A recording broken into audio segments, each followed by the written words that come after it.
Dalam proses hijrah paling tidak kita menemukan ada 3 momen di mana Allah Subhanahu wa taala secara langsung mengintervensi perjalanan Rasulullah sallallahu alaihi wasallam.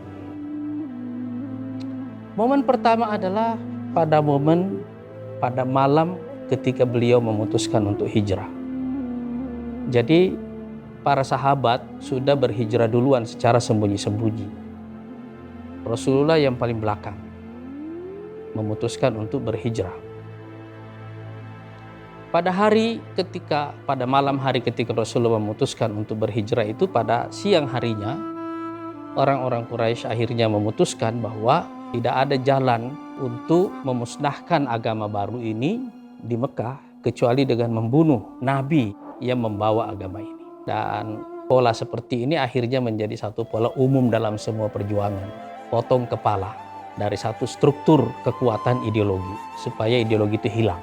Ini juga yang dilakukan oleh Quraisy. Tapi usaha ini gagal. Sebab persis setelah mereka mengambil keputusan di Darun Nadwa untuk membunuh Rasulullah SAW, pada saat itulah Jibril datang kepada Rasulullah menyampaikan rencana Quraisy kepada beliau dan perintah Jibril kepada beliau untuk segera melakukan hijrah. Tapi kemudian kita menyaksikan drama yang luar biasa. Pada malam hari ketika Rasulullah akan memutuskan hijrah itu, rumahnya sudah dikepung dan Rasulullah tahu betul bahwa rumahnya dikepung. Dan yang mengepungnya juga ini adalah para pemimpin dari seluruh kabilah-kabilah besar Quraisy, sehingga nanti kalau terjadi pembunuhan kepada Nabi, Bani Hashim tidak akan bisa balas dendam sebab resiko ditanggung oleh seluruh kabilah. Rumahnya dikepung dan beliau ada di dalam rumah itu. Tapi coba perhatikan momen-momen di mana Allah itu mengintervensi situasi. Kenapa mereka tidak langsung masuk ke rumah itu dan segera membunuh Rasulullah? Mereka menunggu sampai Rasulullah keluar. Dan dalam rumah itu hanya ada Rasulullah dengan Ali bin Abi Thalib. Tapi ketika mereka dalam penantian itulah, Allah Subhanahu wa taala hanya melakukan satu pekerjaan kecil yang membuat orang-orang itu jadi terlena, seperti tertidur. Lalu Rasulullah SAW keluar dan menaburi tanah di atas kepala mereka semuanya sambil membaca beberapa ayat dari surat Yasin.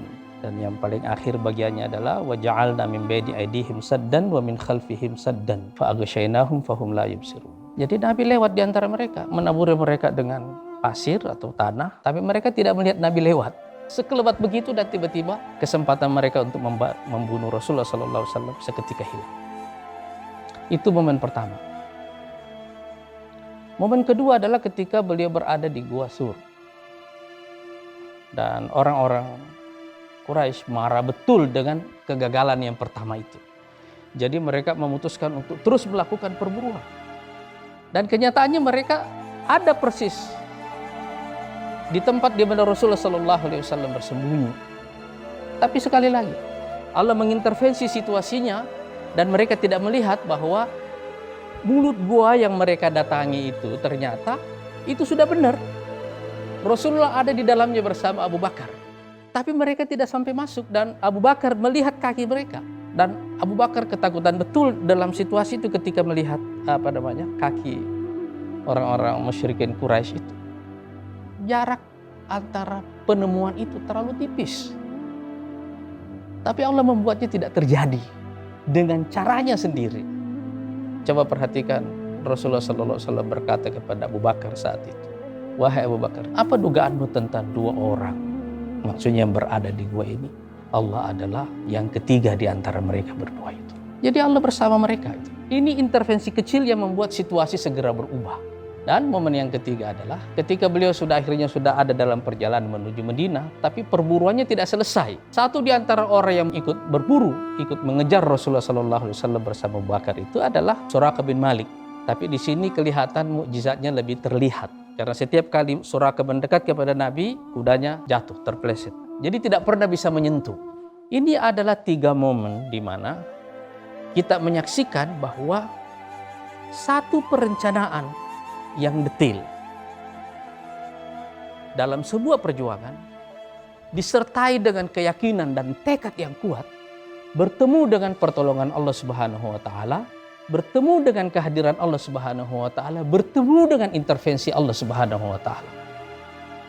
Dan seketika sejarah berubah.